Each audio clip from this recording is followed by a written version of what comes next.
Hello friends, vegetable சாதம் எப்படி பண்ணுறது பார்க்க போகிறோம். வெஜிடபிள் வந்து பார்த்தீங்கன்னா என்ன வெஜிடபிள் வேணால் போட்டுக்கலாம்.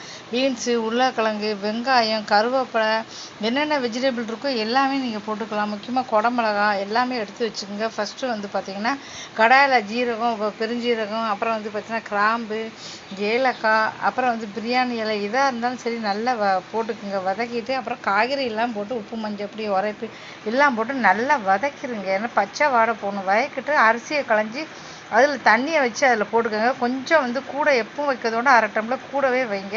இப்போ இதில் வந்து தயிரில் வந்து பார்த்தீங்கன்னா வெங்காயம், கொத்தமல்லி இதெல்லாம் நறுக்கி வந்து உப்பு போட்டிருக்கேன். தொட்டுக்க வந்து சாப்பிட சூப்பராக இருக்கும்.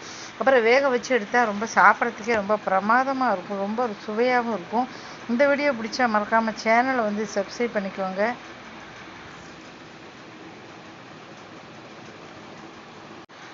இப்போ வந்து விசில் வைக்கும்போது வந்து பார்த்தோன்னா நிறைய நம்ம வச்சிட்டோம்னா அப்புறம் வந்து பார்த்தோன்னா குழஞ்சிரும். அதனால உதுராக இருந்தாலும் கொஞ்சம் வந்து பார்த்தீங்கன்னா தண்ணியை வைக்கிறதுல தான் வந்து இருக்குது. கொஞ்சம் பார்த்து வந்து தண்ணியை வந்து வைங்க. அதுக்கப்புறம் போடும்போது வந்து தக்காளி அதெல்லாம் ரொம்ப தக்காளி வந்து அதிகமாக வந்து சேர்த்தா அப்புறம் கொசன்னு வச்சுரும். ஒன்றோ ரெண்டோ மட்டும் தக்காளி சேர்த்தா போதும். மிச்ச காய்கறிகள் வந்து பார்த்தீங்கன்னா எவ்வளோ வேணால் நம்ம சேர்த்துக்கலாம்.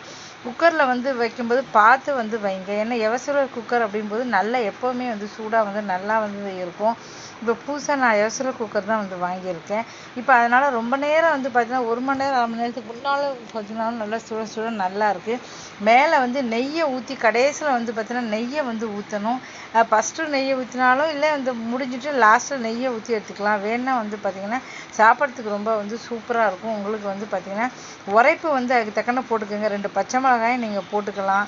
உரைப்பு வந்து நல்லா வந்து உங்களுக்கு வேணும் அப்படின்னா நிறைய வந்து உரைப்பு வந்து போட்டுக்கோங்க. மேலே கொத்தமல்லி தழை சீவி வந்து சாப்பிடுங்க. இந்த வீடியோ பிடிச்சா மறக்காமல் சேனலை வந்து சப்ஸ்கிரைப் பண்ணுங்கள். தொடர்ந்து வீடியோ வந்து பாருங்கள். தொடர்ந்து தேங்க்யூ ஸோ மச் வாட்சிங்.